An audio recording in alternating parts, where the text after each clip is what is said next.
When the recording's ready and for you to commence the meeting. Thank you. Thanks very much.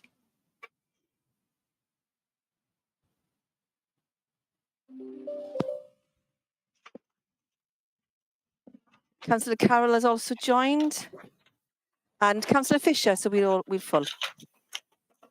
I'm just going to plug in my... All ready for yourself, Chair. Thank you very much. Good evening, everybody, and welcome to this session on the 15th of January of Corporate Performance and Scrutiny Committee. Before we get into the agenda, I will just start with our usual announcements. So can I remind people present that this meeting is being live streamed as well as recorded via the internet, and then this recording is going to be archived for future viewing. Could all participants please mute themselves when not speaking in order to avoid any background noise or feedback when other participants are speaking? If a participant wishes to speak, can they please use the remote hand function?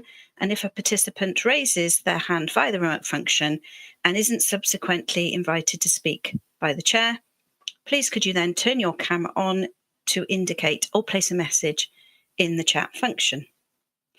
When you are invited to address by the chair, please could all participants ensure that their microphone and camera is on to ensure that they can be seen and heard when actively participating. If this is not possible for any reason, please bring this to the attention of myself or to one of our Democratic Services officers as soon as possible. Please ensure all debate is conducted verbally and not via the chat function for the state of our recording. And this chat function should only be used to highlight a technical issue or to gain our attention. That's myself as the chair or the Democratic Services officer. If any participant has difficulty hearing or being heard when they are addressing the committee, then they should let the chair or Democratic Services officer know. So please could I now, before we start, welcome all committee, non-committee, elected members, cabinet members, and all of our offices, and also to anybody who is watching this live broadcast meeting at home. Okay then, so if we move on to part one, that's our apologies for absence. I think we have everybody present, don't we? So I don't think we've got any tonight.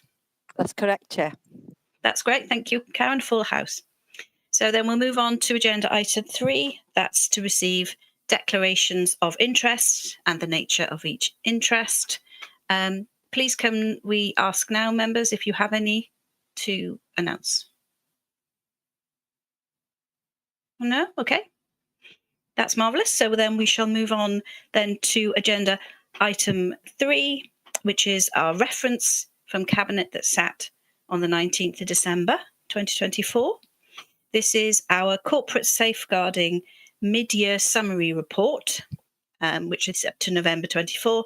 And I think we have a presentation from Tracy Dickinson, I believe. We do. Evening, Hi, Tracy. Hi, thank you, Councillor Prothero. Yes, I was just going to take you through the report, if that was okay. Thank you. Yeah, lovely. Okay. So this report has been presented as the mid-year review in terms of corporate safeguarding, and it's a requirement for us to put forward what amendments or changes we've made in relation to corporate safeguarding and the progress in key areas, including safer recruitment.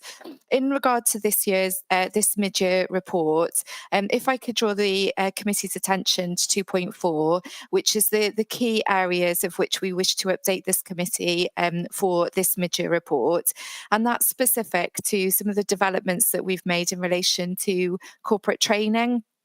So we've recently introduced Group A safeguarding training and replaced the training that we had in relation to safeguarding on our IDEV system with the National Framework Corporate A safeguarding training. We've also introduced a mechanism in relation to staff that do not or cannot access IDEV, which is our learning platform, and that group Group A safeguarding training, is available for all our employees who aren't able to access IDEV.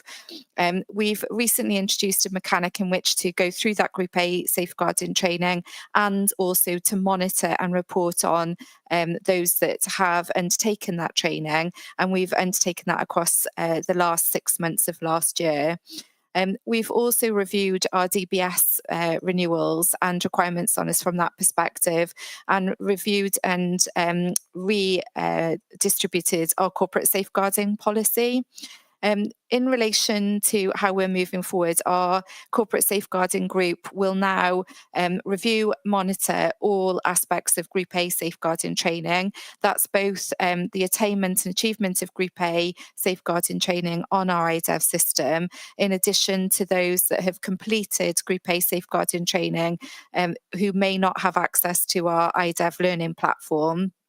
As of the end of October last year, which is within the period that we're reporting on, we'd had over 220 staff members who had undertaken the Group A safeguarding training outside of our IDEV system. The corporate safeguarding group will track the progress of that and identify any gaps and report back, which will come to further reports in relation to this committee moving forward. And we'll continue to review the requirements from a safeguarding perspective throughout 2025 and keep this committee updated on any progress, both in relation to safer recruitment and our attainment of statistics in relation to safer recruitment, as we have done with this committee in the recent past, but also in terms of our attainment in relation to Group A safeguarding training moving forward for both staff that have access to our learning platform and also staff that don't have access. So it was just to update the progress in terms of that Group A safeguarding training for this committee. And that, in essence, was the update for this mid-year review. Thank you. Thank you very much for that, Tracy. Just quickly for anyone listening, Group A, what is Group A? Thank you.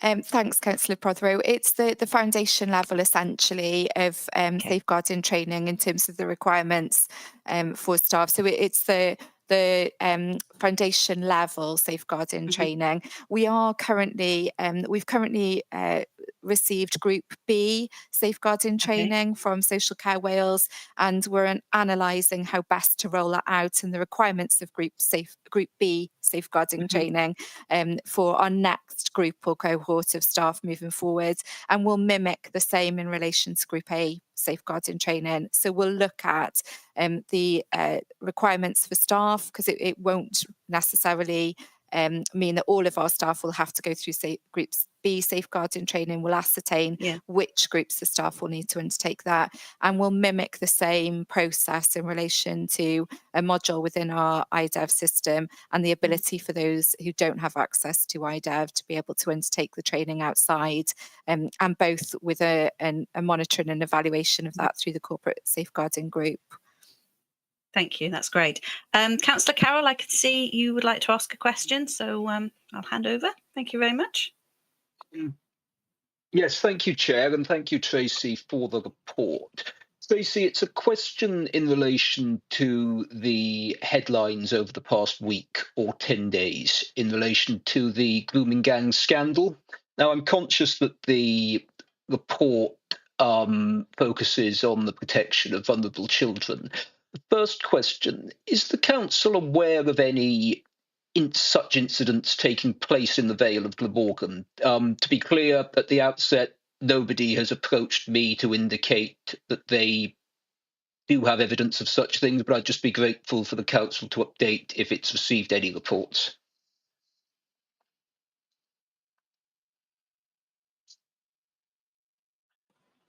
Thank you, Councillor Carroll. I'm not entirely sure if Tracy will be able to update us on anything from a social services perspective.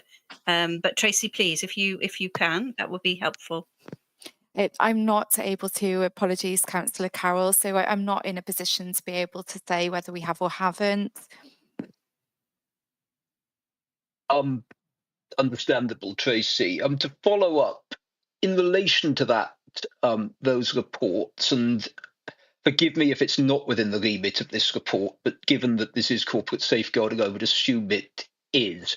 What action is the council taking in light of those reports to establish, one, if such incidents have taken place in the Vale, and secondly, what action is it taking to ensure that appropriate safeguards are put in place to prevent such incidents in the future?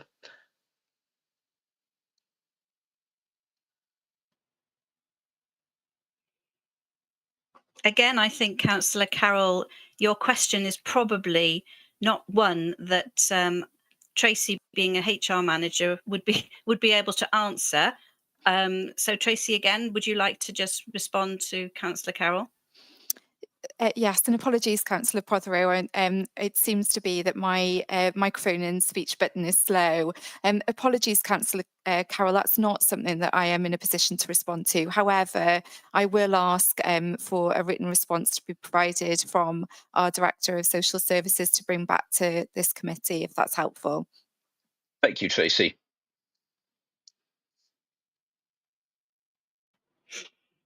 Thank you. Do we have any other questions on the midterm corporate safeguarding report? No? Okay. Tracy, can I just ask you one quick one before you go? Because we are saying in here that we communicate our corporate safeguarding with our contractors and our suppliers. What I'm wondering is, how do we do that, and how do we receive assurance that they're fully aware of their safeguarding responsibilities? Thank you.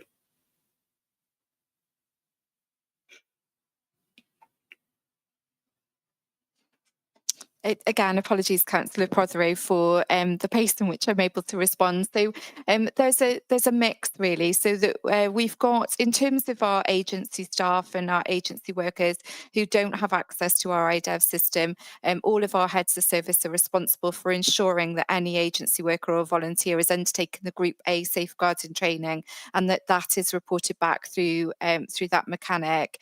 In relation to contractors, etc., it's part of our procurement processes. So it's built into our procurement process, if that's helpful. Again, I can bring back or further written response to this committee if that would be helpful for you to just go through further detail in relation to that.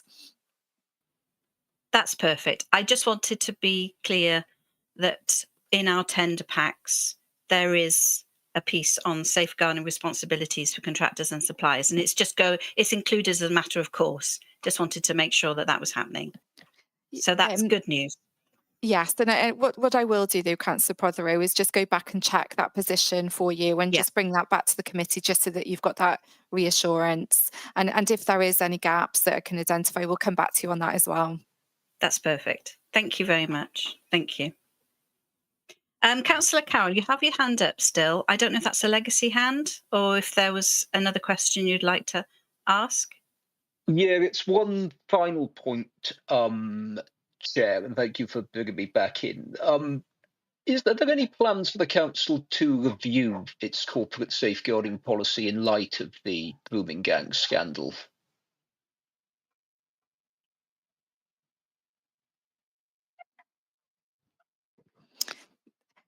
Thank you, Councillor Carroll. We do review our corporate safeguarding policy at regular intervals, Councillor Carroll, and have very recently reviewed the policy. We meet as a corporate safeguarding group as well very regularly, and if it was determined that we would need to make any amendments through the policy in light of any recent developments, then that would be taken into account by our local authority designated officer and the corporate safeguarding group, and we would bring any amendments or changes back to these committees as part of the mid-year reviews. So you can rest assured that if there was any requirements for us to do so, or it had been determined as in light of anything that had come to effect, that we would review and change those policies moving forward. That's welcome, because I think it would be beneficial for the policy to be reviewed specifically in light of this scandal, because obviously there were in other local authorities in Britain very significant failings as a result, I think, of the institutional culture. I think it's quite clear that certain people in positions of power in other authorities turned a blind eye to what were very serious crimes as a result of fear of being labelled racist or inflaming community tensions or words to that effect. It's important that this authority reviews its own culture in light of that to ensure that, one, such incidents don't happen here in the Vale of Glamorgan. So I would like to propose a recommendation to the as part of this item, that the council does review its corporate safeguarding policy in light of the grooming gang scandal to ensure that any lessons are learned from failings in other authorities to ensure that those failings aren't repeated here. Thank you, Councillor Carroll. I'm going to just take Councillor Lovelock-Edwards' question first, please, if you would like to come in, Councillor Lovelock-Edwards. Thank you, Chair. It's a couple of points, but Tracy, I believe you've already answered it, which is following on from Councillor Carroll's comments on review. Just for the record, and so that any member of the public who is listening to this discussion or this topic is a sort of, we reaffirm that this document is a living document and it's under constant review and scrutiny, and any amendments as appropriate. We already have a process in place for us to undertake that, and that includes any evidence that may come forward. I wasn't going to reference Councillor Carroll's request, but I feel it's important that we do address it now. I don't believe that the request for the document to be reviewed is a valid one at this time, unless there is evidence or to suggest otherwise, which I believe that having gone through this process, and I know that this document has come to us on a number of occasions in a number of different forms, that the policies that are, sort of under constant scrutiny and review, that things don't require a review, as Councillor Carroll is insisting. It beggars belief that he mentions the recent scandal because, as already referenced, Tracy's role, is under HR, and I believe that it's to do with the members of staff. And I understand that any member of staff is subject to disciplinary processes and robust investigatory processes if any concerns or complaints are raised, and that process is in place. It meets the All Wales Child Protection procedures, and the statutory guidance are set out by the Senedd. So again, I'm not sure what more the so-called review that Councillor Carroll is asking for would be of benefit to us right now. That said, I'm all for the sort of review in terms of sort of equality, diversity, in integration, and I would hope that Councillor Carroll would sort of meet his commitment to wanting a review on this matter as robustly as we sometimes ask in terms of from an equalities perspective and diversity perspective. I wasn't going to comment, but I feel it important that we deal with the evidence, we deal with the remit of the report and who it affects, and we deal with evidence-based and facts. Otherwise, we are failing residents, we are failing sort of our own role, and we're jumping on a political bandwagon that would cause more harm than good.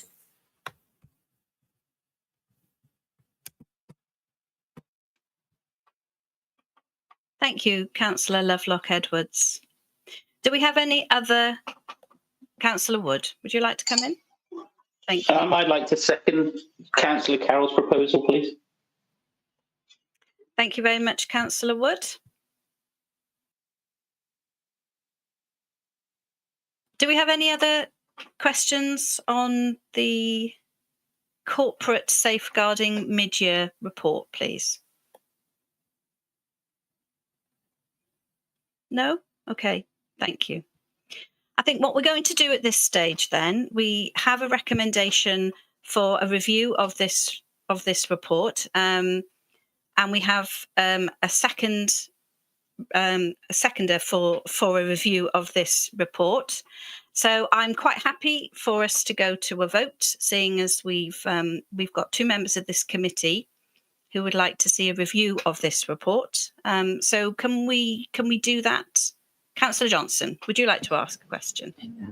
Sorry, Chair. I mean, I'm just trying to understand exactly what a review looks like in terms of what we anticipate, both as timescale, in terms of what exactly it should be covering, and what it is that we feel that as a committee this would be doing that's not already been done by the corporate safeguarding group. I'm not always fully aware of what the corporate safeguarding group do. That's why we have a report here. I'm on the corporate parenting panel, and I'm aware of, because we're frequently brought up to date with, what's going on certainly with those children with whom we have corporate responsibility. So I'm just looking to understand what exactly the intended outcome would be and what we feel is not currently being achieved by our officers in their current roles and responsibilities. Thanks. Thank you, Councillor Johnson. And I think that is the question for this committee, is do we support a review of this report, which one of our members has said they want to see it reviewed, and it has been seconded by another. Another one of the members of this committee has said that they see this as a living document and it doesn't require anything other than what officers are already doing. So I think the question is for our committee of, do we support that recommendation for review or do we not? I think for us to understand exactly what Councillor Carroll and Councillor would want to get out of this, Councillor Carroll, do you want to come back in? I can see you've got your hand up. Yes, thank you, Chair. My issue with what has happened in other local authorities is that clearly there were serious failings. Those failings, it's quite clear now, were as a result of a prevailing culture within those authorities at the time. Facts were, in a sense, ignored, or those in power turned a blind eye to serious wrongdoing as a result of their fears of speaking out. I mean, I've already, and it's been touched upon in the press, I've already focused on allegations or fears of being perceived as racist. I've focused on impacts on community relations, which I think was cited in the media as one of the reasons an authority chose not to act. As I've made quite clear, I am not suggesting that any of these things happened in the Vale of Glamorgan. However, it is very clear that such a culture was prevalent in other local authorities across Britain. These weren't isolated cases. I mean, I think the latest reports are there are up to 50 towns and cities across Britain where this was happening. So this is a national issue. And as an authority, we have a responsibility to ensure, one, that this wasn't happening in the Vale of Glamorgan, and two, we also have a responsibility to ensure that we learn the lessons of failings that went on elsewhere so that such things don't happen here in the future. Now, that's why I'm calling for a review this evening. I think that by reviewing this policy in light of those failings, one, ensuring that if any cultural issues that existed in those other authorities exist in the Vale, that culture changes. And secondly, ensuring that we look very closely at those failings. And if there are similar failings in our own systems in the Vale, which haven't yet led to wrongdoing, but potentially pose a risk of doing so, That's why our corporate safeguarding policy needs to be reviewed. And so I'm calling for a review on that basis, basically to ensure that lessons from other cases in Britain are learned from, and that this doesn't happen in the Vale if it hasn't happened. And we have no evidence of such a thing happening, though, do we? That's the first thing that you've asked. I've not been made aware of anything. I mean, I've been quite clear on that. I mean, but the point is, it's important that this authority learns the lessons from where we know it has happened, and that's why I believe a review is so important. Thank you, Councillor Carroll. Councillor Lovelock-Edwards, would you like to come back in on this point? Yeah, thank you, Chair. I'm no more clearer as to the necessity for us to undertake a review at this time. The document is in situ. It's under constant review and scrutiny. And in fact, I would say that as councillors, we have sight of the document and have the ability to ask for any changes.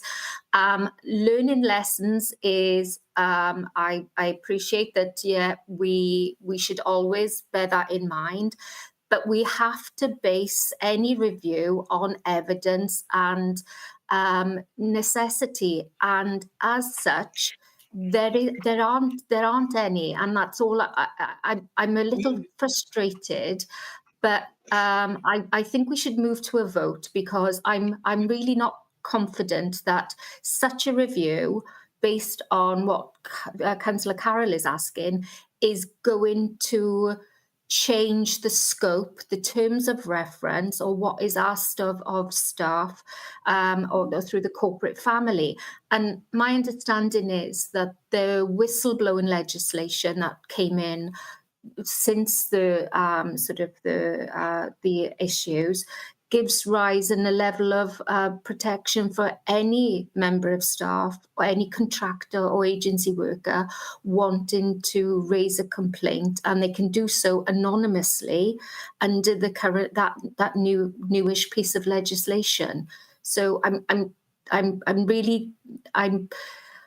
loath to vote in favour of this review, because I do feel it's a review for review's sake at this moment in time. Yeah.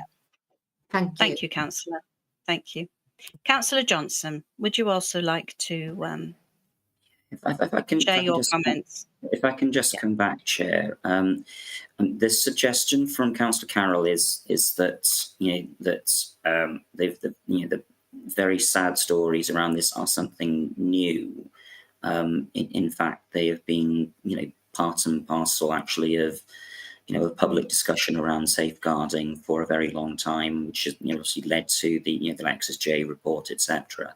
The report that we have here is actually responding to internal audits from the last last municipal year, so which carried out a review of what the council were doing and made recommendations on that behalf. I'm a little bit concerned that chasing phantoms and people looking at these things through the wrong end of the telescope, as it were, and not trying to find things that aren't there, but certainly to miss the wood for the trees. There's a lot of work that's going on with corporate safeguarding, with corporate parenting, as I've referred to.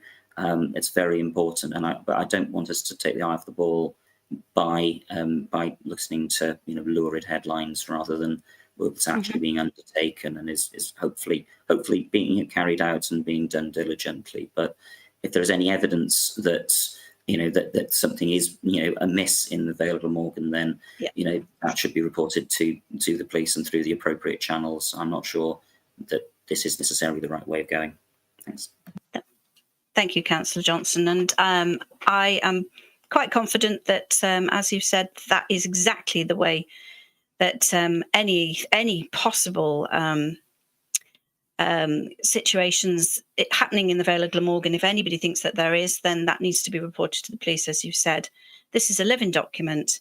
I don't want to have any further debate on the reasons why this might be back in the media. A certain American might have introduced the discussion again.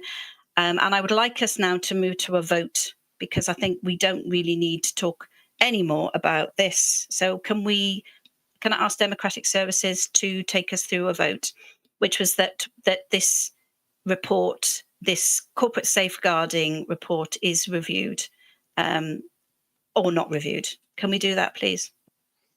Chair, there's not been a request for a recorded vote, so it's just a case of a show of hands. Should we do it as a show of hands? Okay, thank you. Could I request a recorded vote, please, Okay. Chair? Fair enough. And just to clarify, it was the corporate safeguarding policy I requested review of, not the specific report. Okay, thank you. Thank you. Can we have a recorded vote then, please, Karen, on whether we think the corporate safeguarding policy, which wasn't what we were talking about today, we were talking about the review, but we can still have a recorded vote on that for committee, if that's okay. Yes, please. Amy's online. Thank you very much, sure Karen. Amy will let me know when that's in place, and let us know when that's in place. So it's... Thank you, Chair. Yes, the vote has started. Thank you.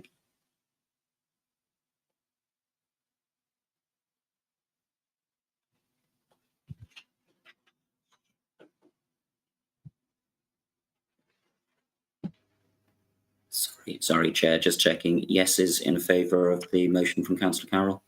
Yes, and no is no, we don't want to. Thank you.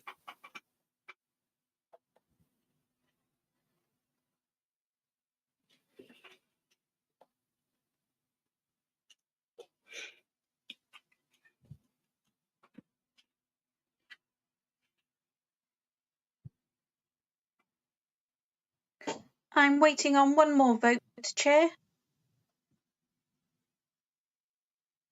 Thank you. Can we ask everybody to make sure that they have voted?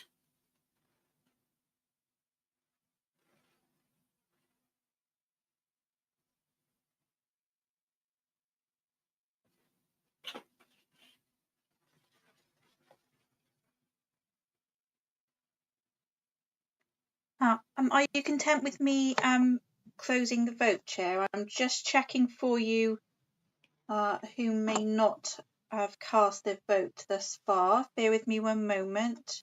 Thank you.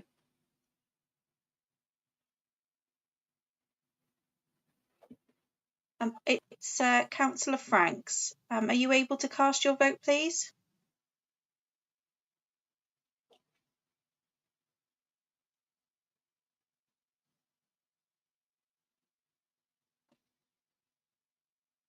There's no response from Councillor Franks. Chair, are you content for me to stop the vote? Are we? Do we not include him then, Amy, or do you mean? I'm not sure. Yeah, we won't include him then if he's not casting his vote. But we don't know why. We haven't got any reason to believe there's an issue as far as Amy is concerned. He's still in the meeting, but we don't know. He's still in the meeting. We don't think there's still an issue.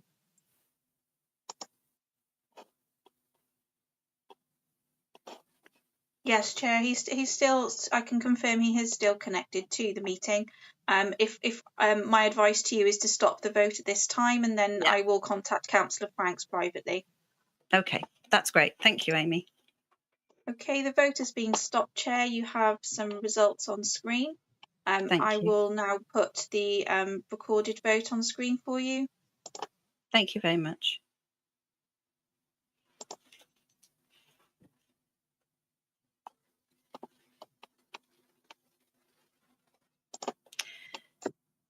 Thank you. Okay, so voting has ended and we have voted not to ask for a review of the corporate safeguarding policy at this time. Okay, do we have any further questions then on the review of the corporate safeguarding? I don't think we do we? Okay, so we'll move to recommendations, and that was simply that we consider the report, which we have done, And I don't think there was any other recommendations for that. So if we can have a, sorry, Karen? No, I was just going to say the same, Chair. There was no recommendations and nothing further. So it's up to committee to note the report. Yeah. Yeah, thank you. So consider the report, it's noted, and if we can have a hand to move to the next topic. Thank you. Happy to move, Chair. Thank you. Okay then, so we'll move on now to agenda item 4. This is report of the Director of Corporate Resources. It's our Audit Wales Financial Stability National Report. I'm sure committee will remember we had the report that was written back in November. We talked about that. That was just for the Vale of Glamorgan. Now this is the national picture. And we've got Matt Bomer with us now to take us through this report. Thank you, Matt. Thank you. Evening, everyone. Just a brief intro, and I thought I would just start with a bit of a recap on the November report. So you'll recall, as part of the 23-4 programme of work, Audit Wales has undertaken a review of financial sustainability across all Welsh councils. It was assessing 3 things: the strategies in place to support councils' long-term financial sustainability, council understanding of their financial position, and thirdly, council's reporting arrangements to support regular oversight of their financial sustainability. They issued local reports across late summer and early autumn. Ours, as Councillor Brother just mentioned, was published back in September, and we took that to our meeting in November. In that, we reported Audit Wales's 2 recommendations.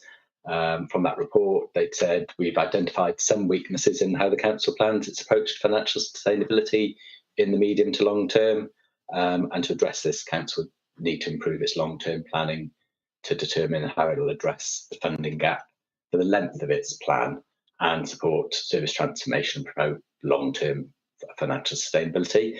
And secondly, to report on the impact of its financial approach, the council should develop reporting arrangements to provide members with the impact of its financial position and the medium-term financial plan on local communities and delivery of its wellbeing objectives, of course. Here's that second bit's gone in the report twice this evening.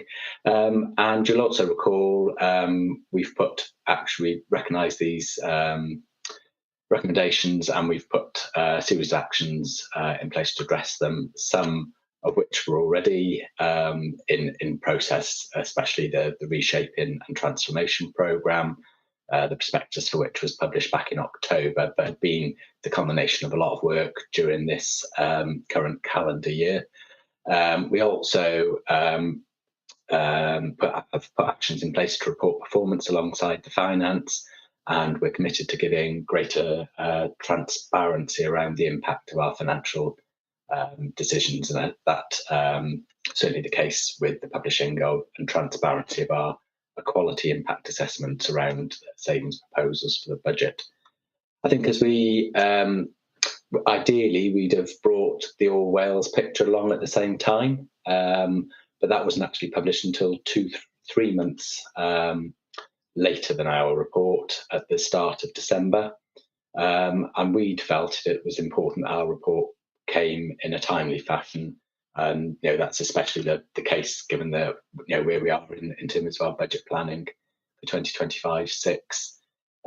There's 6 or 7 main findings of the All Wales report, and they're set out in paragraph 2.4 of the report in front of this evening. Certainly some of the issues are very similar to those that were raised with us, but I think the important thing that was in the national report we didn't have in the local one is a really good level of context. So the findings were significant risks of sustainability of local government finances, and which are likely to increase over the medium term without actions to mitigate them. And the national report simply recognises that's not just down to councils, that's down to government as well. Recognise the public sector's faced a period of unprecedented financial pressures since 2008, and that's a really welcome context to have in this national report. Not surprisingly, the pressures on local government funding over this time have affected councils and services differently. We know just across Wales, all authorities have different demographics and pressures. There are, then into the meat of the report, there are significant factors affecting councils' financial sustainability that are beyond their control. And again, it's good to see that contextual recognition, especially in the unprecedented levels of high inflation we've had over the last few years, but also as well the demand pressures on our services across the whole of the last 10, 15 years. All councils in Wales have arrangements to understand their short and medium-term financial positions. Generally, however, they don't take a longer-term view of financial sustainability. That's obviously a finding very similar to the one we had. And certainly, there were few councils, if any, that had that issue addressed. There were some councils that had themes and general directions of travel in their medium-term financial plans, but approaches rather than definitive numbers and plans. Councils have generally appropriate financial reporting arrangements for the short and medium term, but assessing and monitoring the impact of the decisions is a weakness, and similar finding to the one that we had. And then, not surprisingly, many of the financial challenges faced by Welsh councils are common to the rest of the UK. And it's certainly the case that English councils were less protected than their Welsh counterparts during austerity, and some of the pressures that we're seeing now in Wales have been experienced in England for a couple of years or more. We also heard concerns, and this is Audit Wales talking here, that national issues or processes make financial planning more difficult, and this is something we raised during our review, especially the need for multi-year settlements. That's been a real barrier to real effective financial planning. So that's just a brief intro to the report, and this evening we're just asking you to consider the report and for any comments or recommendations that you may have to go on to governance and audit and then cabinet. So that's all I was going to say in terms of an introduction this evening. Thank you. Thank you very much for that, Matt. Yes, it is an interesting report. I think it's quite helpful as well. It's certainly helpful for us all to see the picture across Wales, that the long-term sustainability for most local authorities is difficult, and that's been picked up in this report. I think there were only two that I could see, RCT and Carmarthenshire, that seem to have something that they've done that seems to address it. So it might be a sensible suggestion to talk to them to see exactly how they've gone about it. But I'm sure you're already doing that. I think we made our recommendations back in November, didn't we, when we had our report? And there were a couple of recommendations, certainly on the picture as far as the impact on our communities when we make decisions, that we wanted to be able to see the equality impact assessments that were drawn up with our savings proposal, so we could understand the impact of that on our residents when we are looking at savings that affect services. And we also asked, didn't we, that if we could consider looking at our procurement function, because if we had an annual savings target, that on a regular basis, and certainly looking at our pipeline of tenders over the next few years, that would have some, or it would give some element of support for long-term planning. But we've made those recommendations already. I think it's interesting to see, because it highlights, doesn't it, how important our council tax is as a revenue stream, and that's covering 18% of our spending on services, which is something I'm pretty sure our residents probably don't understand. That is an essential part of what we do to just be able to deliver what we do for people. So yeah, overall, it's a welcome report, really interesting, and it highlights, as we've already said, the need for multi-year settlement so that we can help our planning. I'm sure that the committee have got questions, so I'm just going to see if anyone here would like to ask questions on this report. I can't actually see if we've got any hands up. Can I just ask Democratic Services? I've still got voting has ended, but I don't have any hands. I can't see people. Chair, if you click onto the list at the Yeah. top, because It'll this come chat- back. It should come back. And Councillor back. Johnson's, yeah. Councillor Thank you ever Johnson's so hand up. much. That's okay. Thank you. Councillor Johnson, please come in. Diolch, Cadeirydd. Thank you, Chair. Just to confirm that we have a translator available? Yes, the translator is available. Yes. Yeah. Okay. Sorry. Just wanted to make sure. So yeah, just to say, you can see list, chat and vote, obviously. Goes to a vote, and there's a vote, and then you go back to the list or the chat.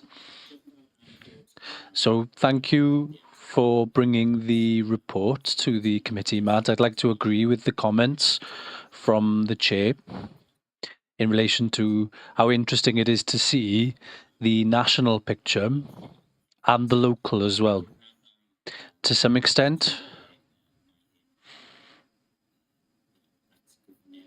this reinforces the feeling that we have, and it demonstrates to us once again the result of 15 years of cutting back on funding for local government, and the fact that ever-increasing spending on issues, demand and statutory demand. You can see this in the increase of expenditure for social care, children, the elderly, and the types of expenditure in comparison to more optional types of expenditure. You can see less expenditure on things such as culture, heritage, for example. The report, I think, is interesting, where it looks at what the commonalities are and where the differences are between local authorities. And sometimes it's not always entirely clear why those differences exist. So the explanation for figures for 2 years, for example, and there's a significant change or drop from one year to the next, but there's not always an explanation. But this just gives us a bit of a flavour of the situation across local authorities. So one of the things that I made a note of course, is it seems as though we've spent a lot of reserves last year, but that was because, of course, of the work going into construction of new housing, as well as the money that we've spent on schools and social care. But again, it was interesting to note that the number of borrowings was quite low in comparison, or loans was lower in comparison to across Wales and local authorities. So this helps us to some extent to see that there are some commonalities across the country, but it also helps us to take into account the differences between local authorities. And I don't know if it's whether it's better for this committee or audit and governance to consider, or even officers, of course, to be considering what can be learned from other local authorities who might find themselves in a similar situation to our own. And is this a piece of work which would be worthwhile to undertake, to consider what we have in common and what the differences are across the country, to identify where good practice exists and where we can learn lessons? So I would like to get some sort of idea from Matt as to this, to which extent that work is already in train or underway, and to which extent we can be doing that work better and more sharp through contacts in WLGA, for example, where we can learn more through this work. One last point, just before I draw to a close. The chair touched on council tax expenditure or spending. One thing which is interesting about this report is the fact that they vary between gross spend and net spend. And this was one of the things which complicates internal council discussions if we're talking about the net or the gross, because of course part of the council tax has increased quite substantially over the last period and over austerity. And this is quite high, some 30% probably of the net expenditure, if I remember it the right way around. With some, it's only 18% across Wales in terms of the gross. So considering the difference between the two is important. And then a very absolutely final point relates to talking about the long-term strategy. Now, there's a reference in the report to the SIPFA work, but if you follow the link that SIPFA talks about in relation to departments such as MOD and Defence, where there's been expenditure on very long-term projects. So whilst consideration is needed for mid-term and long-term matters, especially considering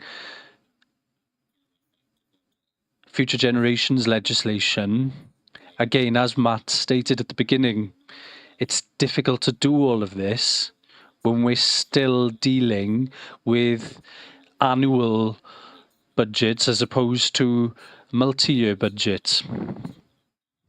So a couple of comments there to Matt in terms of how we can learn from other departments and areas in Wales. Thank you.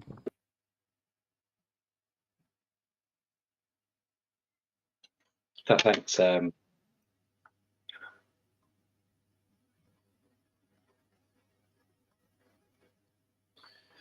Thank you, Councillor Johnson.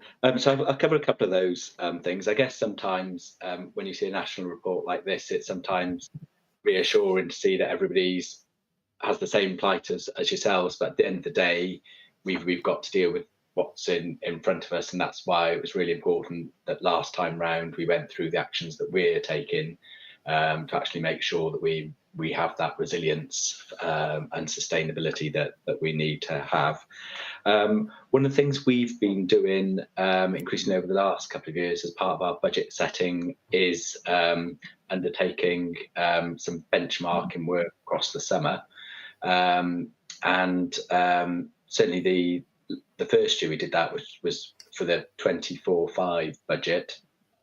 One of the things that really sang out was when we actually tried to work out who our nearest neighbours were in Wales, and there aren't statistically any nearest neighbours. It is such a diverse map that we have in front of us in terms of the Welsh authorities and how different they are. So we ended up with those. We picked about 7 or 8, and they were the ones closest to us. But in normal statistical work, you wouldn't necessarily call them nearest. But nevertheless, the work we've undertaken, typically the council, and as we put in the budget report, the council's sort of third lowest spending authority net expenditure across Wales. And we looked at benchmarking across all our services at the headline level. We're generally lowest. But once you get into next level down, there are some areas that were worth exploring. So we've put that in front of directors. So there is that work going on. And also then as part of our reshaping programme, one of the key themes is service transformation. And under that, we'd be expecting our directors and heads of service to actually be looking at best practice across Wales. So I believe that those things you've raised, that those are in our framework and the approach that we are taking. And you're right, there's quite a difference in reporting of the council tax, isn't there? We always, in our reporting here, talk about council tax as a proportion of the net spend, and it's about a third, isn't it? One third council tax, 2/3 grant. It does vary quite a bit across Wales, and obviously the Vale of Glamorgan is relatively affluent part of the country. A lot more prevalence of Band D properties than some of our neighbours, where the prevalence is A's and B's, and a much smaller tax base, and hence a greater proportion of their budgets funded by general grant. So those are just the couple of responses to your questions, Councillor Johnson.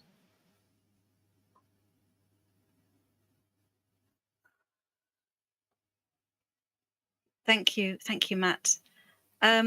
Councillor Johnson, you're still with us on screen. Did you want to come back in, or were you? No, I think that's fine. I think that's answered the main points there. Thank you ever so much. Councillor Goodjohn. Thank you, Chair. And just to start by pretty much seconding everything that Councillor Johnson said, I think I hope you'll forgive me, committee, for reiterating some of the points that with austerity, we saw a government that expected to see different results from the same inputs of cuts and cuts to local government. And it's important to note this report was written before the settlement came out. I don't see any reference to the settlement for this year. And when it comes to the multi-year financial settlement as well, it's really good to see improved funding for local government and also commitment to that multi-year finance settlement from the Welsh Finance Secretary. So there's some really good improvement to come, I do hope. Focusing on some of the practical examples within the report, it's good to see that we as a council are many of the things in there we are doing, but I think there are improvements to be made with them. So I'd be really interested in Matt's viewpoint in some of these. So external advice, I think it's important to note how much of the work has been taken on by the finance team ourselves within the council during the budgeting process, with individual officers at high levels and cabinet members in deciding some of the savings arrangements and trying to improve how we can seek external advice, particularly if we can get other sectors outside of the WLGA and other councils. Would be really interesting to see more input from them as to what would be the most efficient ways to make savings that doesn't impact people as much as possible, and how we can make the budgeting process more transparent. Would be quite interesting. And also the other thing was how we make the budget more collective. I spoke about this more in governance and audit, and I have before, but I think this is a really important point to take from this report, is that all councils are struggling with these things. But if we work together, then perhaps we can get a better outcome for all of Wales. So those two, I think, are the main ones. Otherwise, I would just like to reiterate the point that the low amount of borrowing we have within the council is really impressive, alongside our quite savvy use of reserves, to be honest. It's a very tough financial situation out there, but this report shows that for having the second lowest amount of government funding in Wales, we have punched above our weight on the whole in the past 15 years. It's really good to see as an overall. There have been mistakes, of course, but generally it could be far worse for us. So any response to that would be interesting, Matt.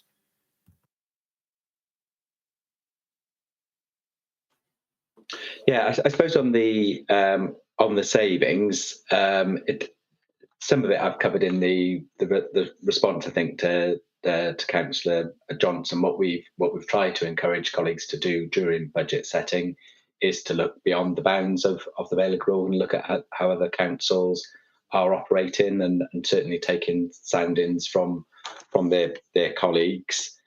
I note your comments about the budget process being more transparent. You probably wouldn't be surprised to hear that I believe we've got a fairly a very transparent process around our budget setting. There's regular reporting, and actually it's very comprehensive and has a great deal of detail in it. And obviously I've been in local government a number of years, and so I've got a fair amount of experience of some of the reporting that other councils do. So I have a lot of pride in the way in which we work our budget and take it forward. But I'm obviously always open to listen to any suggestions for how we might improve that. And yes, thank you for your comments on the low borrowing. I think it's a really prudent approach the council has taken historically, and I've certainly supported that the last 2-3 years I've been here. I believe also we do have a really clear strategy and narrative about the way in which we've used our reserves as well. Not forgetting that once they're gone, they're gone. You can only use them once. Thank you. Thank you, Matt. And I can agree with Councillor Goodjohn on our prudence, which thank God we have been prudent over the years because things have become so difficult. And if every year you have to find millions of pounds of savings, which we and all of the local authorities have had to do, that is a really hard position to be in, isn't it?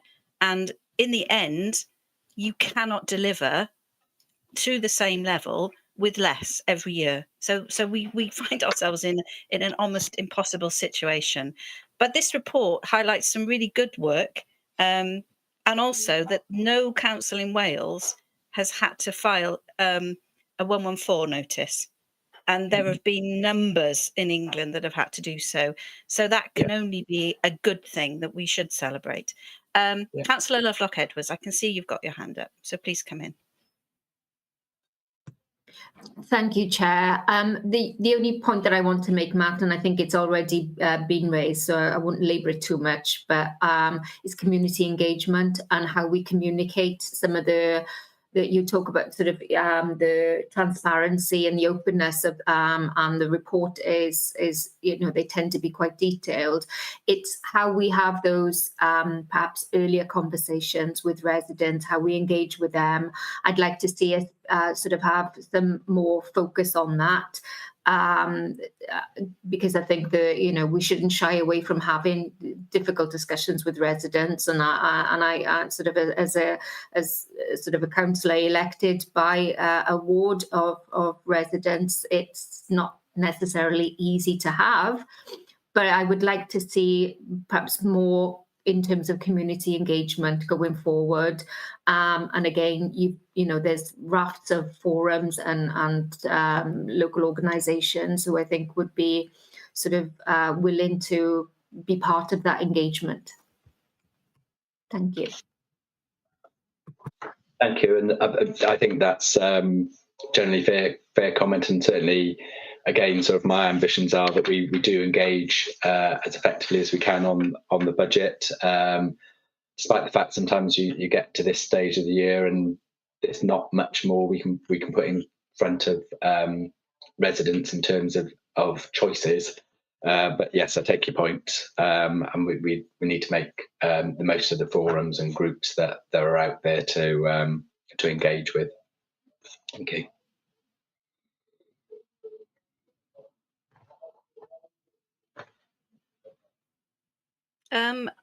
Okay, thank you. We've got Councillor Carroll. He'd also like to ask a question. So would you like to come in, Councillor Carroll? Thank you, Chair.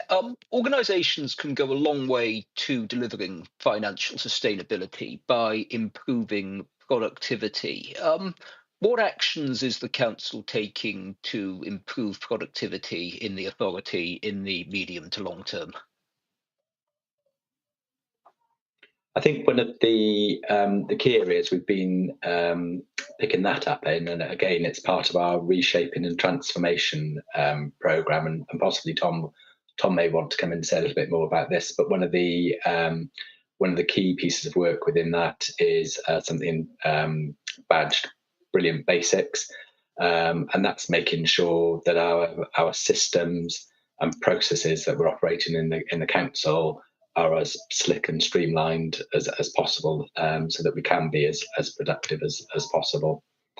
So that's the main one I'd pull out to the work that we're currently doing at the moment, Councillor Carroll. Thanks, Matt. And just to add, I would have mentioned Brilliant Basics certainly as part of that answer, and Councillor Carroll's right, obviously, to raise the issue of productivity, and just to provide some assurance that under the target operating model theme of reshaping, which I know committee are familiar with. As a strategic leadership team, we regularly look at a range of different data across the workforce and across our outputs, and importantly on our outcomes as well. So some of our areas of work are easier to measure in terms of productivity, as I think I've mentioned at committee previously. So we have some of the metrics that allow those things to be measured in things like the contact centre, certainly in Matt and I's directorate. We also obviously keep an eye on absence and the support that we put in place, and committee receive those reports regularly in terms of absence management, but also an important focus on the outcomes that we're looking to deliver, and sometimes that can be more difficult to measure in terms of productivity outputs, but certainly is something that we keep under regular and constant review. If you don't mind, Chair, how much budget has been allocated to Brilliant Basics?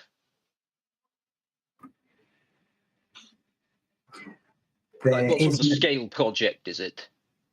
There's no dedicated budget towards Brilliant Basics in of itself, Councillor Carroll. There is some funding that we've used so far to support the development of that work stream, but it's been taken on within existing resources. The transformation team are leading on that piece of work. It's currently focusing in on work and processes within revenues and benefits, excuse me, with a view that we'll be rolling that out across other areas of the organisation, including housing, contact. But it's a piece of work that is resourced by existing council staff resource.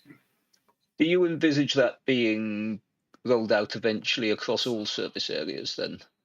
It's certainly an approach that we are very keen to see adopted, Councillor Carroll. We've got an emerging set of principles that all council services would be able to use and apply to their ways of working. It's something that is very much fundamentally about getting those basics right the first time and every time, in order that we prevent failure demand, we reduce the number of complaints, for example. So listening to the feedback from elected members and lay members at committees such as Governance and Audit Committee. So it's a way of working, and yes, certainly is something that we would envisage being council-wide over time. And will it be looking at using new and developing technologies to improve productivity within service areas as well? Certainly, and we had your comments from committee when we were discussing the digital strategy in mind, actually, Councillor Carroll, when we were discussing Brilliant Basics as a leadership team, and it certainly links with the work that the digital service are delivering. So what we're looking at doing is you apply those Brilliant Basics principles to process design, and then there is absolutely the opportunity then to use different forms of technology in order to be able to improve the efficiency and effectiveness of services. So being able to in effect deliver those efficiencies, and then we use human resources where they add the most value rather than in doing administrative or repetitive tasks. And that's certainly one of the things that Matt and I are very keen, and we're working with our colleagues in Council Tax and Benefits to road test right now, and with a view that that would be something that we can apply more generally across the board, certainly. No, I'd be really interested to hear more on that, and if we could bring a report at some point to this committee giving more detail, I'd be really grateful. Thank you. No problem at all.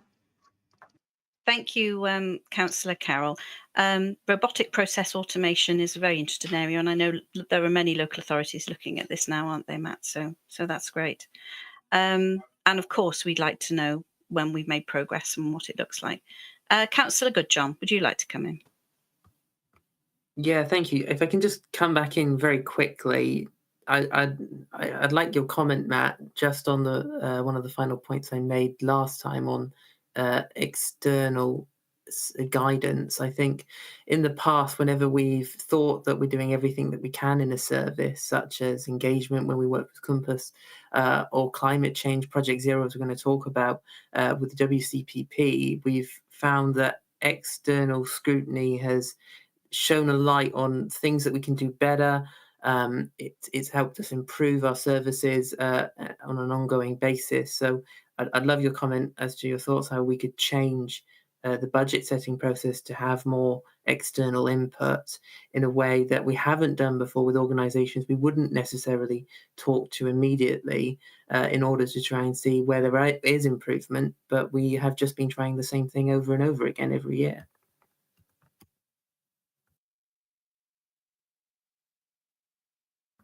Sorry, Matt, I think you're on mute. You're on mute. Sorry, Matt. It's something I need to go probably away and have a think about, Councillor.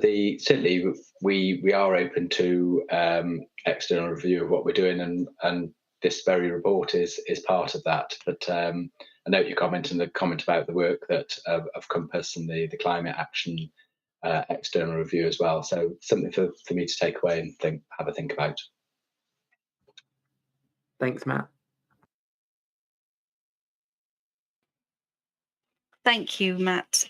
Do we have any other questions from committee, please, on the Audit Wales Financial Sustainability National Report? I've just got one quick one because it sort of leapt out at me, and this was a national statistic. So I'm just curious if this bears out in our authority, and that was in the decade the proportion of students with ALN, and that massive decrease from 22.6 to 11.2%. The report didn't seem to know why that was the case, and yet the spend has gone up enormously, 20.7%. It said. Do we also see that in the Vale of Glamorgan? Do we know, or is this a question that isn't for you, Matt? Sorry if it isn't. It's a fair question to ask, and thank you, because you did prime us about 15 minutes before the meeting started, didn't you? But to be honest, I'm quite surprised by that in terms of the reduction in numbers, because I see that my expectation is that that's something that has increased both in terms of numbers and cost, and supporting those children does come at a greater price tag than it perhaps did. Well, I know than it did in the past. So that's one for us to take away and get back to you on. But I'm really surprised that the numbers are purported to have been reducing over that period of time. Yes. But it's a national picture. So as you said, there's so many variances across all our local authority areas, aren't there? But that's a strange one. Okay. Do we have any other questions, please, for Matt? No? Okay. We shall move to recommendations then. And thank you for fielding all of our questions tonight, Matt. So they were that committee considers the findings from Audit Wales report on the financial sustainability of local government. That was the December 2024 report at Appendix A, and to look at them with reference to the findings of the Vale of Glam's financial sustainability review report that committee debated on the 20th of November. And then recommendation 2 was subject to recommendation 1, that both that national and the local report, including any recommendations and comments, be referred to Governance and Audit Committee and thereafter to Cabinet for their oversight. So can I have a hand then to move, please? Thank you, Councillor Goodjohn, and thank you, Councillor Drake. Okay, so we shall move swiftly on then to agenda item 5. Now, this one is the Project Zero update report, and I know we have Helen Moses with us, who's going to take us through a presentation that she has. Thank you, Helen. Good evening, everyone. Thank you. We've just got a few slides that we were going to share this evening, just to assist us in terms of covering some of the detail within the report, which we appreciate. It's quite a big report with quite a lot of information within it. So this is slides that were also shared when the report was discussed at E&R committee last night, but hopefully members will find useful in terms of just giving that overview. And then obviously Tom and I can answer any questions. So I can have the next slide, please. So just in terms of the content of the report, hopefully it should be fairly familiar to committee now, but this is sort of the 6-monthly progress report. So the activities detailed in the report are from April to September 24. We've also included within the report details of the carbon emissions reporting for the year 23-24, which were reported to Welsh Government in September. Also within the report, we've detailed some of the resources that are contributing to the work of Project Zero and our work around climate change, and also some of the work that we're undertaking with our partners within the PSB itself. There's a number of appendices within the report. So as well as the overview report, there's the more detailed summary of progress in Appendix A, which details the progress against all 18 of the challenges that make up the Project Zero plan. And following on from discussions the last time we brought this report to the committee, there's also an update on the council's electric vehicle fleet within the report. We thought it was useful to include some other information for completeness, so we've included some of the performance information from 23-24. So committee will already have seen that as part of performance reporting, but it just pulls out some of the information that was relevant to Project Zero particularly, and gives an indication of that work around there. And in addition to that, the survey results as well from Let's Talk, again, just so that members have sight of that all together. So again, just to sort of say that's the content of the report. If I can have the next slide, please. The report itself then details the range of information that's undertaken from teams across the organisation. So we're very much pulling that together under the banner of Project Zero, which reflects the makeup of our Project Zero board and the discussions. So within the report, you'll see work undertaken by social services, the work very much of our estates team and our schools, work to improve our housing, for example, and again, references to waste management and procurement. So as I say, we'll try and answer any questions that you might have within the detail of the report, but if we're unable to answer, we can then take that back to colleagues for more detailed responses. But again, just to highlight the range of people that are involved in the work around climate change and nature. And if I can have the next slide then, please. So challenges 1 to 4 of the 18 challenges within Project Zero around demonstrating strong leadership. So some of the key elements that we wanted to highlight within the report are, as members will be aware, work is being undertaken with regards to a new corporate plan for 25-30. So that is formed part of the structure of the new corporate plan around respecting and celebrating the environment, and that's formed part of the consultation that we've undertaken, and we're looking forward to that being again a strong theme within the next corporate plan. We've also picked up on some of our work to engage more with the community. So Susanna and the team and colleagues in the communications team have particularly been trying to improve some of the tools available through some of our communications assets and the online hub to raise awareness about some of the work that we're undertaking, but also to find out more information about some of the work that community groups are undertaking as well, and to bring some of that together. And that will continue to be one of our key areas that we'll be looking to pursue. We've also been working through the Team in the Place Directorate to look at some of the different funding. So, for example, the shared prosperity funding, and give out grants to some of the community groups and businesses around their decarb work. So, for example, some solar panels have been funded for the Alexandra Gardens Community Association in Barry. So again, as well as looking at some of the work within the organisation, we're trying to support through our community leadership role as well, and where we can, some of the through funding and through some of the expertise within the council, support the work of others. And we've reported previously to the committee about work that we've done through our property team to help get grant funding to improvements for community centres, and we're looking to do some further work there as well. If I can have the next slide then, please. Within the report, we also detail some of the work that's happening around challenges 5 to 12, which is around our responsibility for current and future generations. So this work focuses on some of that wider impact of the work of the council towards very much the 2050 targets. So within here, we've detailed the work of the transport team around improving the electric vehicle charging infrastructure, and that's been done in partnership with the Cardiff Capital Region, and that's led to 22 new charging bays, which will be in place by the end of the financial year. Our active travel officer continues to work really hard to promote active travel, and she's been very much supporting work with our schools. And so she's reported that almost 900 pupils have been undertaking the National Standard Cycle training. More work is also detailed in the report. But again, some of this will really support some of that behaviour change and encouraging sort of our younger generations to sort of think again about what their choices will be around travel, but to ensure they can do that safely. Recycling officers have also been out and about supporting residents to understand how we can reduce waste, how we can reduce fly tipping in a number of areas, and also undertaking engagement within our schools as well. So again, a lot of work happening there. And members may also be aware that the work that's been undertaken through planning colleagues linked to the replacement local development plan about what more we can do to encourage developments to be zero carbon, and there's information within the report around that.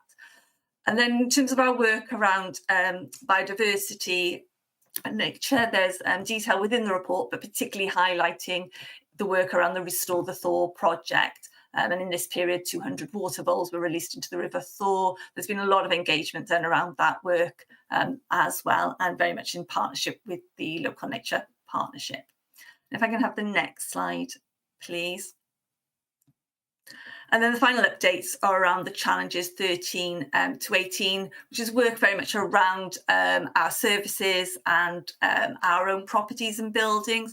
So work is continuing housing colleagues to improve the housing stock there, so they're putting in energy and water saving initiatives.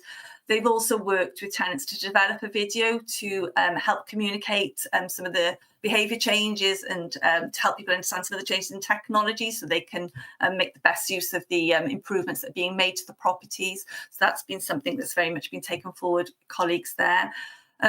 Staff within the schools team, again, are working very much across the schools estate. So with Cowbridge Primary and Daru Newydd in Barry are now fully operations net zero. So again, working hard to see what improvements can be made there, and also working some of our residential homes by the property team as well around our own stock. And we also just wanted to highlight, as we've done in the report as well, the work of our digital team, where they've been working to disable Wi-Fi in schools overnight. That will lead to savings in our carbon emissions, but also financial savings. We estimate of around £6,000 a year. So again, it's about understanding some of our emissions information and looking to see what changes that we can make. If I can move on to the next slide, please. So within this report, we've picked up on some of the carbon emissions information. Sorry, if I can have if it's possible to move to the next slide. There's some figures there that we can share.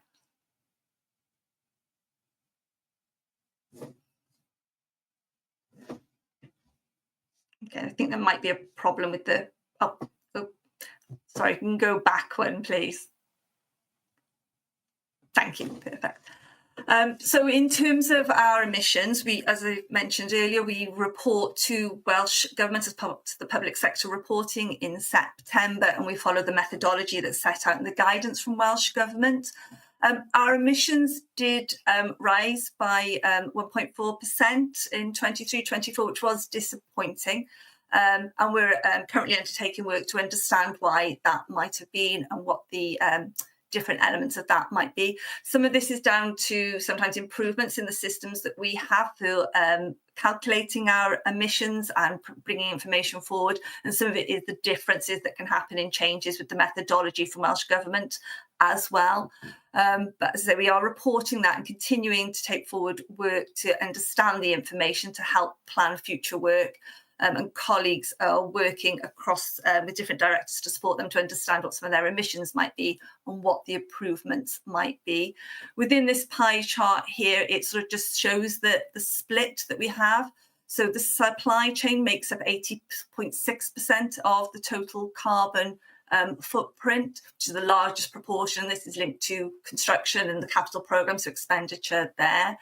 In terms of our buildings and some of our assets like street lighting, that's 12.2% of our emissions.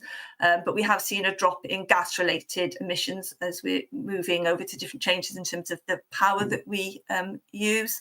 And transport is 6.8% of the emissions. And there's more detail within the report. This work will continue to be enhanced with the work as part of delivery of the carbon management plan as well, which will happen very much in tandem with the work around Project Zero. And if I could just move on to the next slide then. Within the report, we've detailed the resources that are utilised to support the work of Project Zero. So some of this is specific funding that we've obtained through different grants. Some of it is the funding within budgets of different departments where they're looking at how they can utilise that to support our work around Project Zero more. So it details a range of different activity within the report, from street lighting to sort of funding for our transport and shared prosperity funding. Also where we've successfully obtained additional funding, for example, to do the work I mentioned earlier about supporting work with our community centres. We also look at how we use the capital programme to make changes, as well as Section 106 funding. So there's a range of different funding that goes into the resources that are supporting the work around Project Zero and reducing our emissions. And then just in the final slide, we wanted to pick up tonight, we just wanted again to highlight the work that we're doing in partnership with the Public Services Board. So this continues to be a priority for partners. We've recently revised the climate charter that all PSB partners had signed up to widen its scope to include more focus on the nature emergency as well, and that was agreed by the PSB in December. And we're continuing to take through work with that partnership, focusing on work around circular economy, look at some of the nature work, and also looking at some work around risk and climate change as well. And this is also detailed within the PSB annual report in terms of the work that's undertaken there. So that's the final slide from the presentation. Thank you. And hopefully that's just, again, given a bit of an overview of some of the content of the report, as we are conscious that it is quite a detailed report. We just wanted to highlight a number of the issues that have been included. Thank you. Thank you, Helen. There is lots of information, and it's very clear that we are doing an awful lot of work in many different areas that contribute to this. I think committee has asked in the past if we could have the Project Net Zero updates alongside our carbon management plan, because we feel that the two reports are interlinked. And I'm hoping in the future that we'll be able to time these reports so they come on the same agenda. It just makes far more sense for us when we're looking at it. Before I open up questions, I just want to ask you a quick question about the increase in our emissions, which is a little bit concerning. But I think what we need to understand is how the formula is working, and especially with the supply chain. Are we still using a formula which is based on spend? So something as binary as we spend more, the emissions go up. Are you able to just give us a little bit more information on that? Thank you. Yeah, so we're following the formula that's set as part of the public sector reporting by Welsh Government. So it's very much based on spend against different categories, but there are different weightings against some of that spend as well, which then impacts what the overall totals will be. Part of the work that colleagues are undertaking at the moment is to interrogate the information more to see whether some of those anomalies and increases are down to some of the calculations and the changes or down to some of the changes in practices or the work that we've been undertaking. So that's part of the ongoing work that we do once we've done that report, is to be working through that and working with different directorates to understand that. So where we see some spikes in some of the emissions that we may not have been expecting, we look back then to see how that's come about and what that looks like. But as I say, because there are changes in some of the way we have to report it as well, that can mean sort of changes year on year as well. But yeah, we're working through that at the moment to see what that might look like. Thank you. And I do appreciate how complicated it is. And it isn't as simple as this, just this figure here. Going forward, I'm wondering as well, will we be setting ourselves some sort of target for each of our categories to see a reduction when we understand what the emission figures are and what they're telling us, so that we can see that figure coming down, at least challenge ourselves to reduce the figure. Because it just frightens me that we do all of this wonderful work, but we see a figure like that, which is going up, not going down. Thank you, Tom. Absolutely, Chair. And it's a really good challenge, and I think it goes back to the question you posed around reporting the carbon management plan progress at the same time as Project Zero, and certainly we'll be looking to do that on an annual basis. So the next time you get this report in the summer, when hopefully we're all a little bit warmer, you will then see that. And what we've tried to do within the carbon management plan, or what we have done, where it's possible, is start to set some of those targets so we can start to track our progress. And Helen and I met with colleagues last week to have a conversation around Scope 1 and Scope 2, and actually how we can now start to link in the emissions trends, what we're spending in terms of the energy consumption within those scopes, and then equally what investment we can make to decarbonise. So starting to actually then link the Project Zero ambition with the carbon management plan targets, and then some investment as well. So yeah, it's definitely the next piece of work that we need to do. Yeah. And I think just to add that, what we're conscious of is that the Project Zero Progress Report is a very detailed report with an awful lot of information that we're bringing together.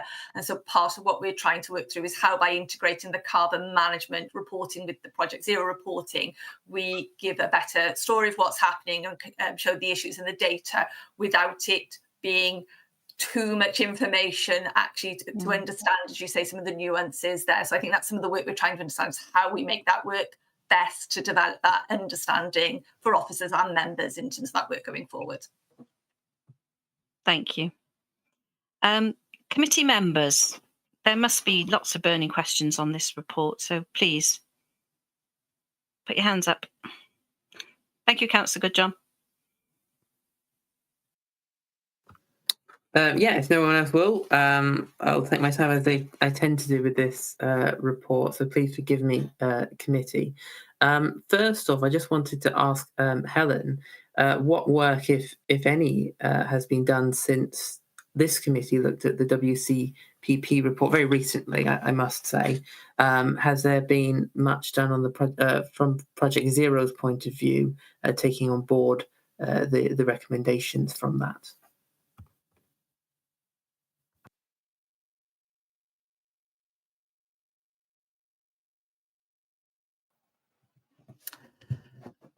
Colleagues are looking at all the recommendations on that, and we'll be looking through that now as we set the priorities for the year ahead in terms of what we focus on with Project Zero and what improvements might be needed to the work we do. I know that's been helping shape the carbon management plan as well, so we're very much trying to take the two things together and use those considerations to help shape that work forward with discussions at the Project Zero board.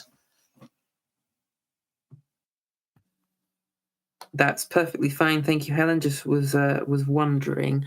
The chair mentioned the figures for 23-24. I noticed that we don't yet have a breakdown when it comes to the supply chain.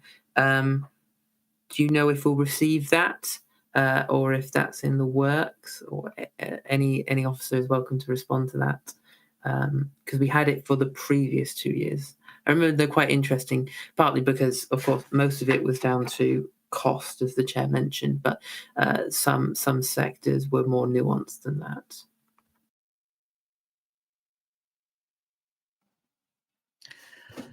So yes, we're currently working through that breakdown in the figure. So building and construction represents the highest amount within the supply chain, and we're working through those elements now to see what that means. So some of the spend is obviously about works that will be improving our properties and our buildings to help us reduce emissions, but because of the costs involved in that work, we have to take that account in terms of actual emissions being created as well. So that's why very much we undertake that work across the organisation to break it down, and we can provide more information on that as we work through it. And I know last year we did some briefings for members as well to take through some of the detail of the emissions as well as that work was progressing.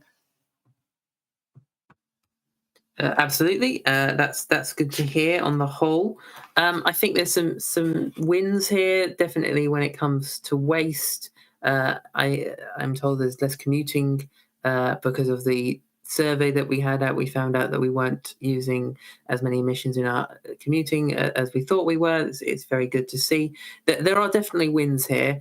It's important to note that supply chain continues to be my main concern. And I think our procurement work in the task and finish is going to be absolutely vital here, because it seems like the level of challenge versus the resource being put in is nowhere near sufficient. And that's going to be, in my opinion, the critical factor over the next under 5 years, which is terrifying to think about. That is the goal we set ourselves. So I think it's important to note that there are successes in the 22-23 figures, so 23-24 figures compared to 22-23, but I think the resource put in needs to be greatly considered, and I hope our task and finish will come out with some good recommendations around that, particularly to do with the supply chain, because most of that was considered when it came to our Scope 1, Scope 2 emissions, when it came to the carbon management plan. So thank you, committee.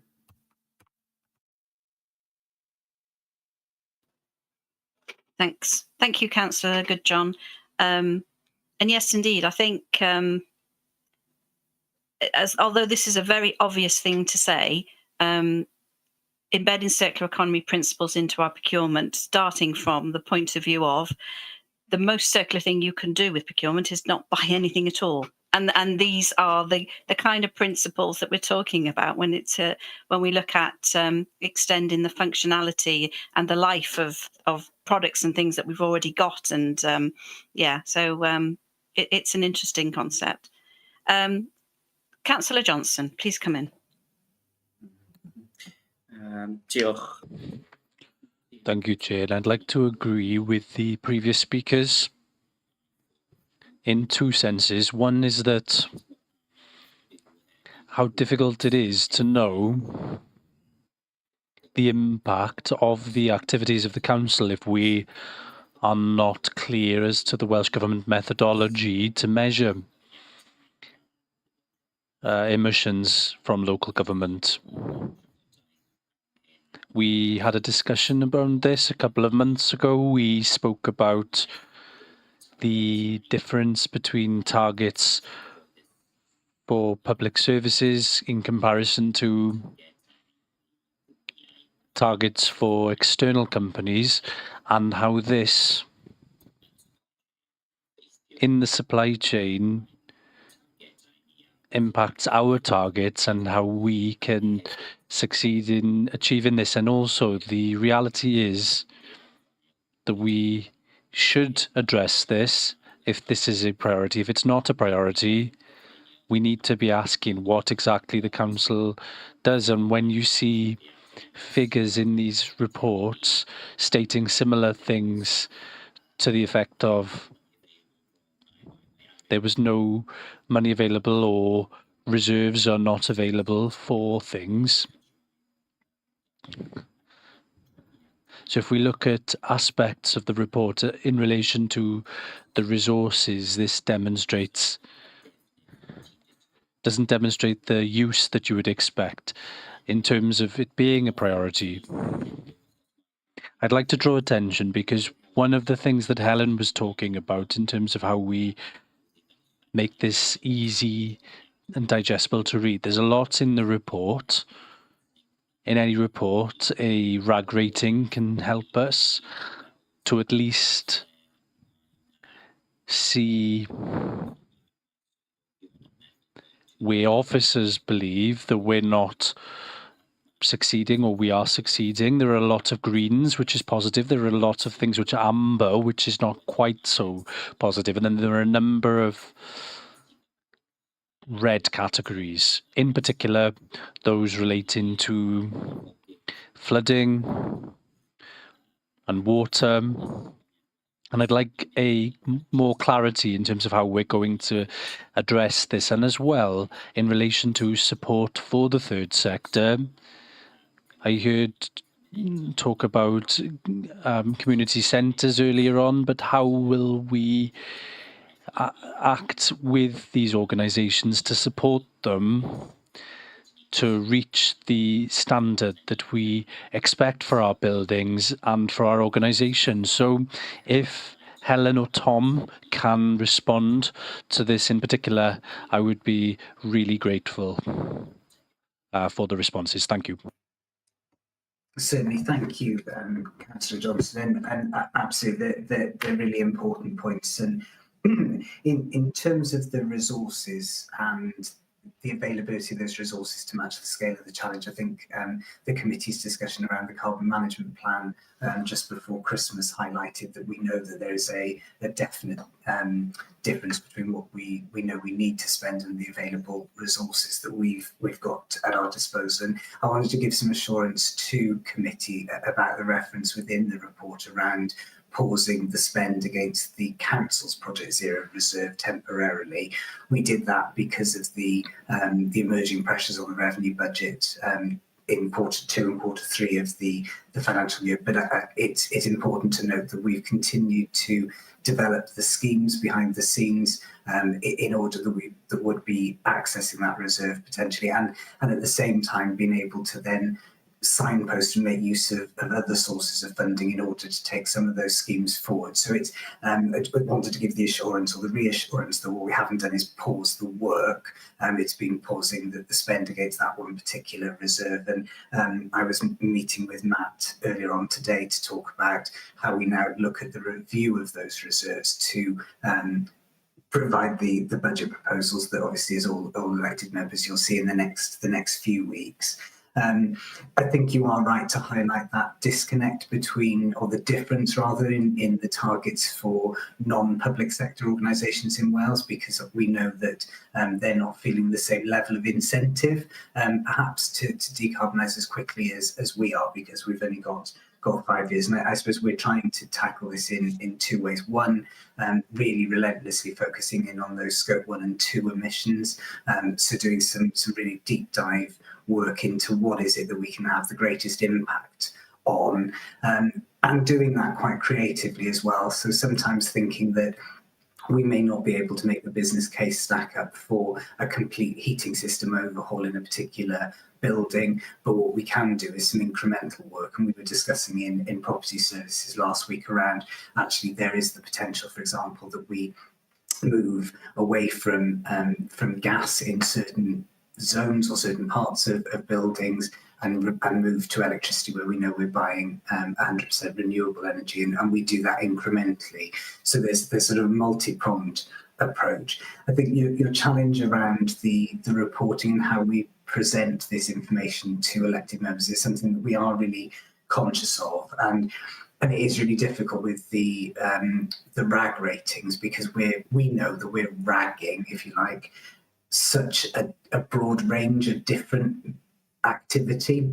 So it's a useful indicator to yourselves to be able, I hope, to be able to know which bits to focus in on, and obviously then to scrutinise and challenge. And one of the things that if you'd be comfortable, Councillor Johnson and committee, obviously, I'd like to go away and have a conversation with colleagues certainly around the carbon management plan in terms of how we present the progress against the particular targets, because I think those are more precise and would allow us, when we present progress on that, to be more scientific, if you like, whereas the rags that are in your appendix this evening are illustrative things because of the nature of the actions that we're taking.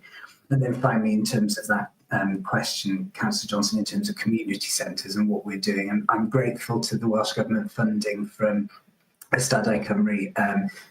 that has allowed us to do some work in some of our community venues, looking at solar and air source heat pumps, which have been really useful, and we continue to bid to that fund in order to do that decarbonisation work. And I know my colleagues in the energy team are also looking at opportunities where we can try and access other sources of funding.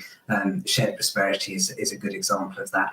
And also where we can try and provide advice and support to community groups and organisations to work together to help them in that community leadership role that we have set out within the challenge plan as well. So I hope that helps provide some of the answers to the questions that you asked.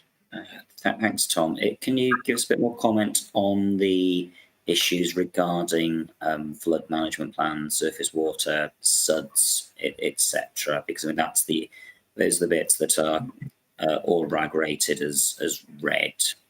Yeah. My apologies, Councillor Johnson. I didn't scribble down flooding and said I don't have that information to hand. But what I can do is I'll ask my colleagues in neighbourhood services to provide me with some more information, and I'll make sure that you and other committee members get that at the earliest opportunity, unless Helen has got anything that she can add there. Not necessarily in terms of some of the specifics, but as part of the programme management around Project Zero and looking at that RAG status, what we do obviously is then work with our colleagues around those that are amber and red, and how we move them up the grade. And certainly the head of service is very keen to be making sure that they are not reported as red in future, and that progress is being made. So we'll be working to make sure that those are focused on where they are coming through as red at the moment. So that ambition is there, and hopefully we'll be able to provide that detail to you in the future. Okay.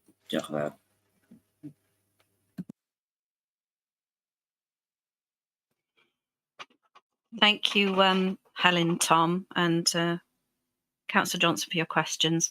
I think the difficulty is with this, which we all feel, that with each year that passes, we're closer to 2030, doing so much work in so many areas, but still not really being able to be sure where we are on this journey and what contributions all of the things that we're doing will actually be making to that net zero position. And I'm sure everybody's in the same boat, and everybody's trying to work out how do we make those connections? How do we show our carbon reduction for every penny we spend? It's really, really difficult. How do we make it matter? How do we look at our supply chain and our spend? How do we prioritise where we can, not spending at all, and seriously considering that? Because that's, as I said before, that is the best contribution you can make to the circular economy. And it's all very tricky, and we know that. And we thank you for your efforts, because we have to keep trying to find a way of making this happen as the world burns quite literally in front of our eyes.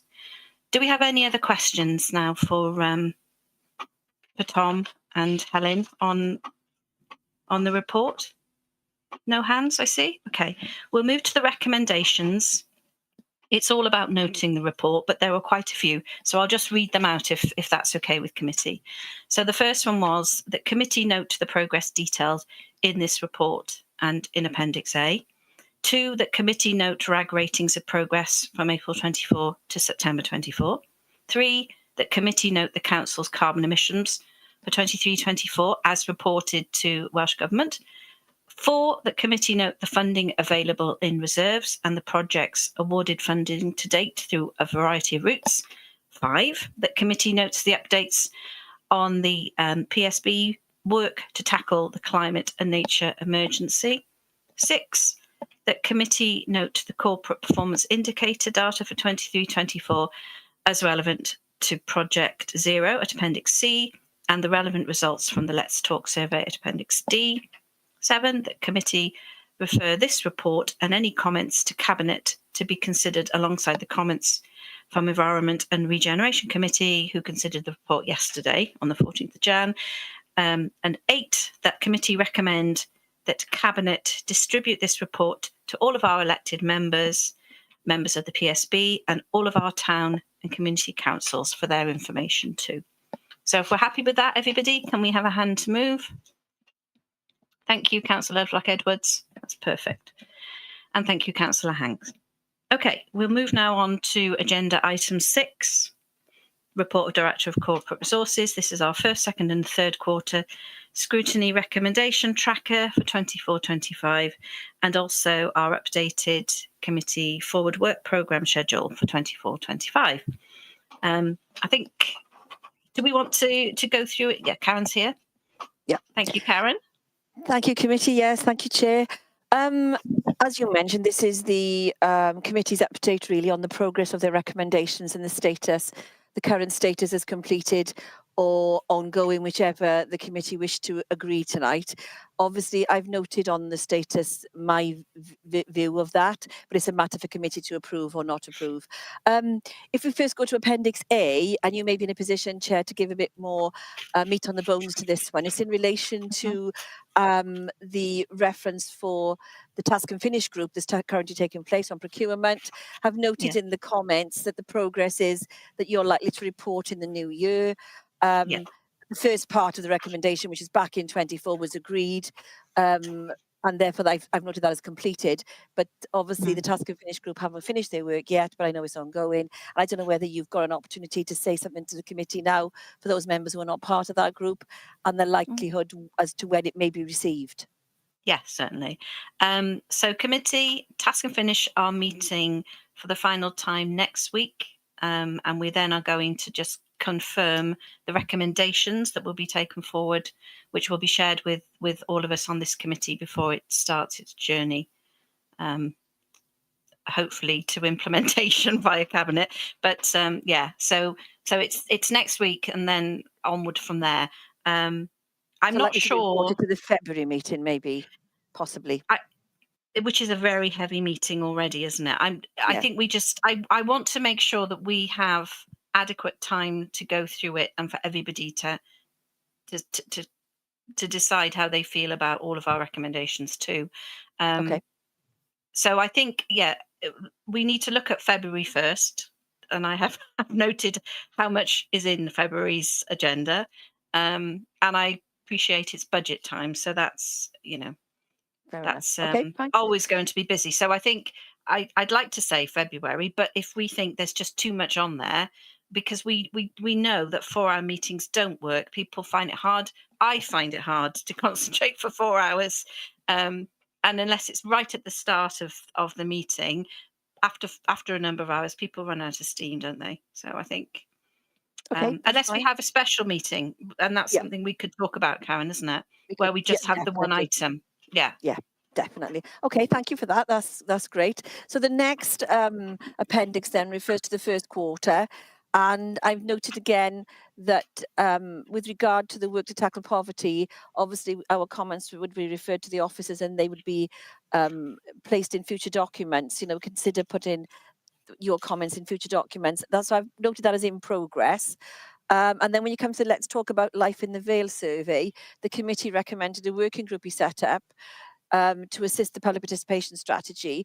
That was technically agreed by the chairs and vice group.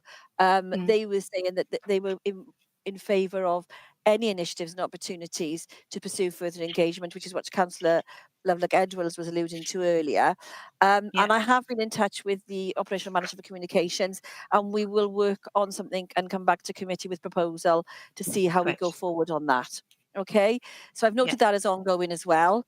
And then if we can move to Appendix C, which is the second quarter, those are noted as all completed as far as I'm concerned, save for the one action in relation to the CAT transfer, which is where I've noted there the Welsh Government are currently reviewing this. We had a discussion around this at committee in December, and you were informed that this was ongoing. So again, I'll continue to leave that as ongoing so that we keep our eyes on the ball there.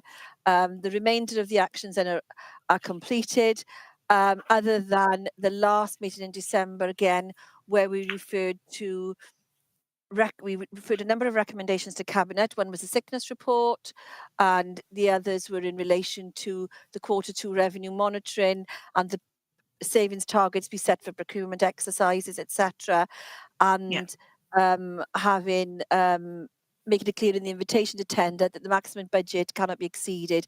Now, those references have been referred to Cabinet, but it's a matter for the chair, i.e. the leader of the Cabinet, to decide when they're taken forward.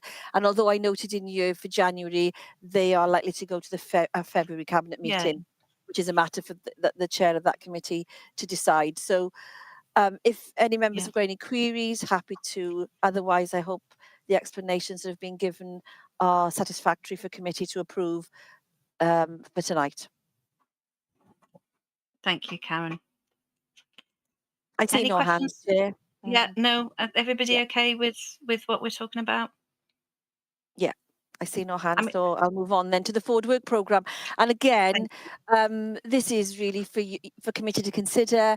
Are they satisfied with the status and the messages I've put in the comments page at the end of the schedule? And obviously, it's a matter for committee to consider going forward if they want to bring forward any, or if it's feasible to do so, and whether or not you want to add anything to this schedule. Sorry, my phone is going because I'm having messages through just in case of referring to the car parking report that's going to ENR next week. Or the week after, sorry, on the 28th. So yeah, basically the comment update, reason for slippage is listed there, and I just really need committee to agree, albeit if none of the reports don't detail any call-ins. Obviously, members can call in anything from the Cabinet if they wish to. So they're not all detailed there, but it is noted on there that you've got the opportunity to do that as and when. So I think that is that from me for the work programme. And again, if members have any comments on that or wish to make any amendments, happy to take any notes and any discussions around that. Thank you, Karen. Again, Anybody I see no hands. Yeah, no, I'm quite happy with what we've got in here. Once completed then, Chair, all the work programme will be uploaded to the website as is normal practice. And obviously I will amend the tracking then for future tracking going forward. The only other issue to mention then is in relation to the future meetings of the committee. In paragraph 2.18 of the report, we have made some changes to some committee dates. I have already informed members via email, but it's just to note again, if anyone missed those emails, that paragraph 2.18 refers to future dates of this committee, notwithstanding we may have a special one to consider the procurement and or anything else that comes forward. Thank you. Perfect. Thank you very much. Okay, committee, are we happy with what we've just talked about? Yeah, nobody's saying otherwise, so I'm going to take that as a yes. And if we can have a hand to move from this topic, that'd be great. Thank you, Councillor Fleck-Edwards. Thank you, Councillor Drake. Okay, then. So we'll move to agenda item 7, which is part 1 of urgent items, and there aren't any. Agenda item 8, which is urgent items part 2, where we might have to talk in private, and there aren't any of those either. So I think that just brings me to the end of this meeting to thank everybody for their contributions. As usual, it was an interesting and lively debate, and that's exactly the way it should be. And just to also remind people that the next meeting will be February the 19th, and it's definitely February the 19th, isn't it, Karen? We have got that right this time. Thank you, everybody. Yes, we have, Chair. We did amend them, as you said. But going forward for the further week. So yeah, that's been done, and that's why I just wanted to highlight again in paragraph 2.18, just to make sure that those dates were out there. And notwithstanding, as I said earlier, we may have a special. We might. Yes. I will contact members around that date as and when you decide that's the best way forward. Yeah, that's great. So thank you, everyone, again. For tonight, and hope you have a pleasant of the rest of the evening, and we'll see you all soon. Thank you, everybody. Good night. Good night.